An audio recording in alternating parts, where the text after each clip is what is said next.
Hi friends, ಎಲ್ಲರಿಗೂ ನಮಸ್ಕಾರ. Welcome to my channel Gruhalakshmi.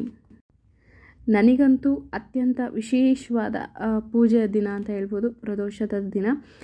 ಪ್ರದೋಷ ಅನ್ನೋದು ಶಿವನಿಗೆ ಮಾಡುವಂಥ ಒಂದು ವಿಶೇಷವಾದ ವ್ರತ ಅಂತಲೇ ಹೇಳ್ಬೋದು.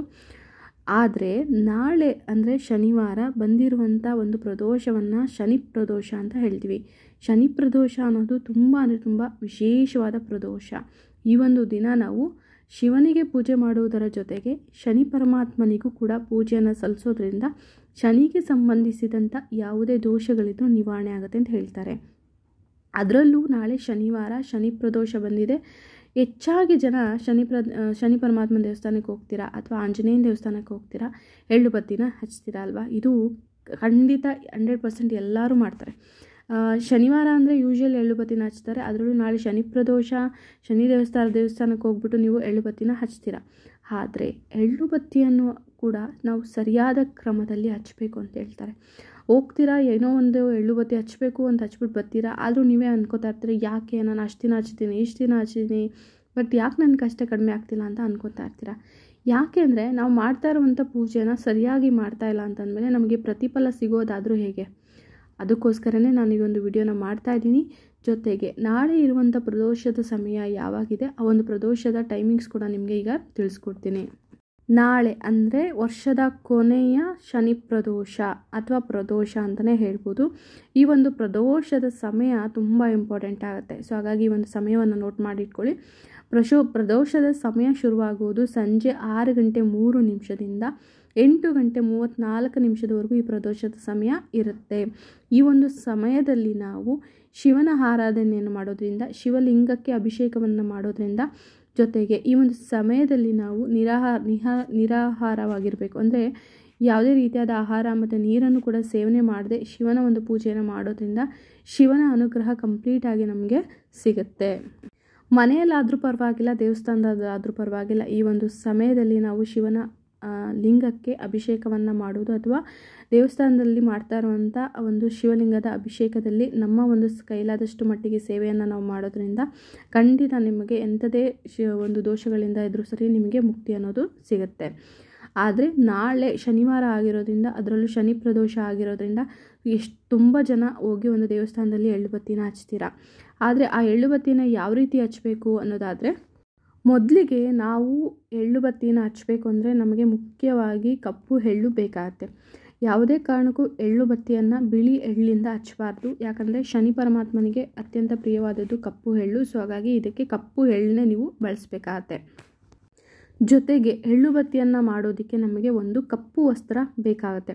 ಈ ಒಂದು ಕಪ್ಪು ವಸ್ತ್ರ ಪ್ರತಿಯೊಂದು ಗ್ರಂಥಿಗೆ ಅಂಗಡಿಯಲ್ಲಿ ಸಿಗುತ್ತೆ. ನೀವೇನು ಅಂದರೆ ಎಳ್ಳು ಬತ್ತಿನ ಮಾಡಬೇಕು, ಅದಕ್ಕೆ ನೀವು ಕಪ್ಪು ವಸ್ತ್ರವನ್ನು ಕೊಡಿ ಅಂದರೆ ಅವರೇ ಕೊಡ್ತಾರೆ.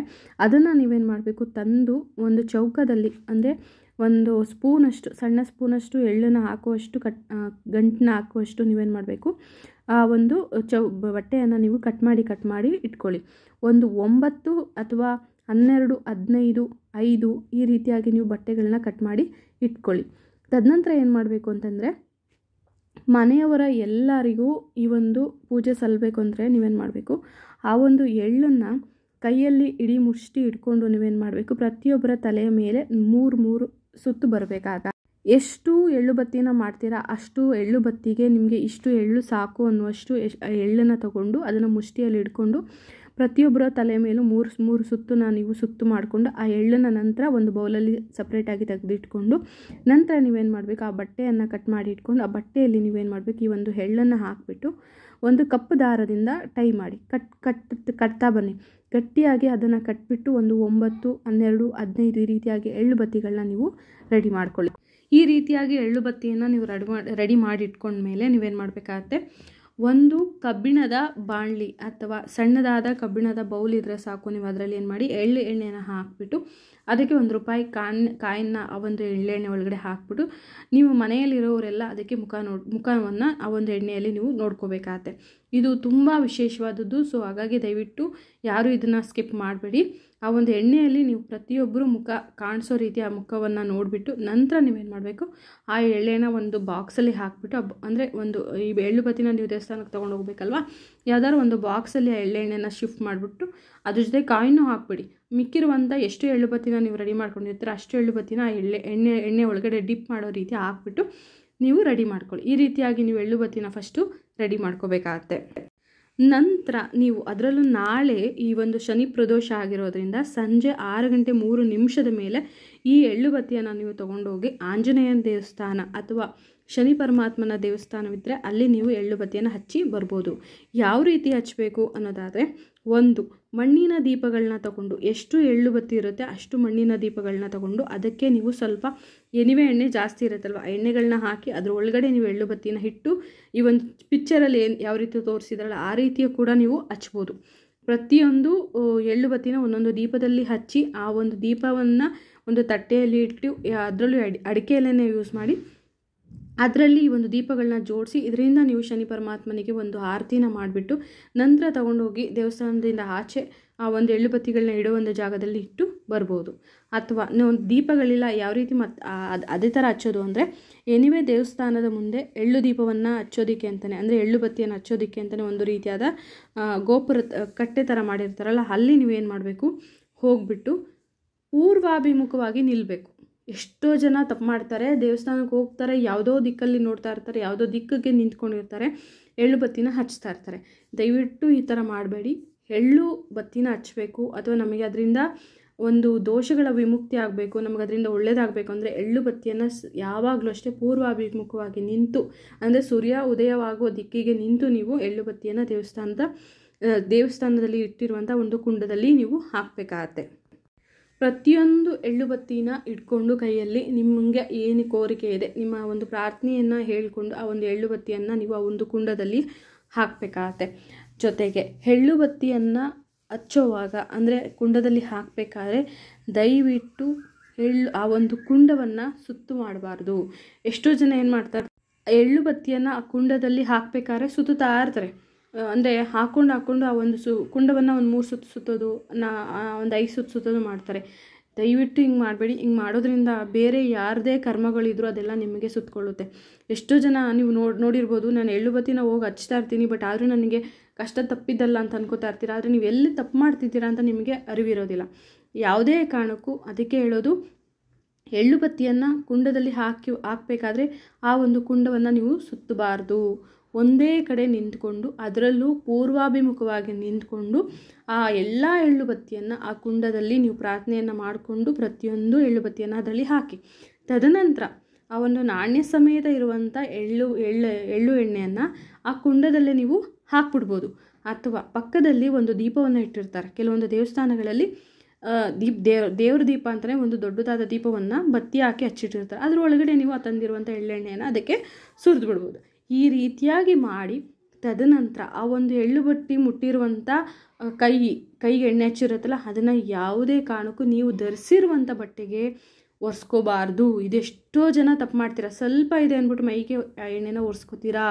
ಶನಿ ಪರಮಾತ್ಮನಿಗೆ ತುಂಬ ಕೆಟ್ಟ ಕೋಪ ಬರುತ್ತೆ ಅಂತ ಹೇಳ್ತಾರೆ. ಎಲ್ಲಿ ಕೋಪ ಬರುತ್ತೆ ಅವ್ರ ದೃಷ್ಟಿ ಬೀಳುತ್ತೆ.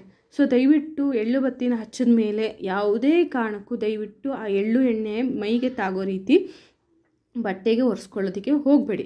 ನೀವೇನಾದ್ರು ಒಂದು ಕರವಸ್ತ್ರವನ್ನು ತಂದಿದ್ರೆ ಅದರಲ್ಲಿ ನೀವು ಅದನ್ನು ಒರೆಸ್ಕೊಳ್ಬೋದು. ಅದಕ್ಕಿಂತ ಒಳ್ಳೆಯದು ಅಂದರೆ ದೇವಸ್ಥಾನದಲ್ಲಿ ಏನಿವೆ ಇದು ಕೈಕಾಲು ತೊಳೆಯೋದಕ್ಕೆ ಅಂತ ನೀರು ವ್ಯವಸ್ಥೆ ಇರುತ್ತಲ್ಲ, ಅಲ್ಲಿ ಹೋಗಿ ಅಚ್ಚುಕಟ್ಟಾಗಿ ಕೈ ತೊಳ್ಕೊಳ್ಳಿ. ನಂತರ ತಂದಿರುವಂಥ ಬಟ್ಟೆಯಲ್ಲಿ ಕೈನ ಒರೆಸ್ಕೊಳ್ಳಿ. ತದನಂತರ ದೇವರ ದರ್ಶನಕ್ಕೆ ಹೋಗಿ. ಹಿಂಗೆ ಮಾಡೋದ್ರಿಂದ ಎಳ್ಳು ಬತ್ತಿ ಹಚ್ಚಿದಂಥ ನಿಮಗೆ ಫಲ ಸಿಗುತ್ತೆ. ಮತ್ತು ಯಾವುದೇ ರೀತಿಯಾದ ದೋಷಗಳಿದ್ರೂ ಅದರಿಂದ ವಿಮುಕ್ತಿ ಅಂತೂ ಸಿಗುತ್ತೆ. ಆದರೆ ಎಳ್ಳು ಬತ್ತಿನ ಹಚ್ಚಬೇಕು ಅಂತಲೇ ನೀವು ನಿಮ್ಮ ಒಂದು ದೃಷ್ಟಿಯಲ್ಲಿ ಅಥವಾ ನೀವು ಯಾವ ರೀತಿ ಒಂದು ಉದಾಸೀನ ಮಾಡ್ಕೊಂಡು ಅದನ್ನು ಹಚ್ತಿರೋ ಅಷ್ಟೇ ಕಷ್ಟಗಳು ಹೆಚ್ಚಾಗುತ್ತೆ.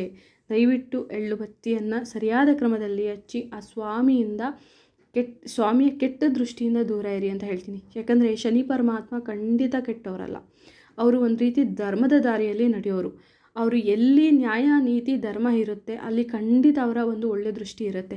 ಎಲ್ಲಿ ಅನ್ಯಾಯ ಇರುತ್ತೆ, ನಮ್ಮ ಉದಾಸೀನ ಇರುತ್ತೆ, ನಮ್ಮ ಒಂದು ಅಂದರೆ ಡಿಸಿಪ್ಲಿನ್ ಇಲ್ಲದೆ ಇರುತ್ತಲ್ಲ ಒಂದು, ಅಲ್ಲಿ ಖಂಡಿತ ಅವರು ಪರೀಕ್ಷೆಗಳನ್ನ ಜಾಸ್ತಿ ಕೊಡ್ತಾರಂತೆ. ಸೊ ಹಾಗಾಗಿ ಅವರು ಕೆಟ್ಟವರೆಲ್ಲ. ಮಾಡುವಂಥ ಪೂಜೆನ ನಾವು ಸರಿಯಾಗಿ ಮಾಡಿದ್ರೆ ಖಂಡಿತ ಅವರು ನಮಗೆ ಒಳ್ಳೆಯದನ್ನ ಮಾಡಿಕೊಡ್ತಾರೆ. ನೋಡಿದ್ರಲ್ಲ, ಇದು ಇಷ್ಟು ಎಳ್ಳು ಬತ್ತಿ ಬಗ್ಗೆ ಇರುವಂಥ ಮಾಹಿತಿ. ಅದರಲ್ಲೂ ನಾಳೆ ಶನಿ ಪ್ರದೋಷ ಇದೆ.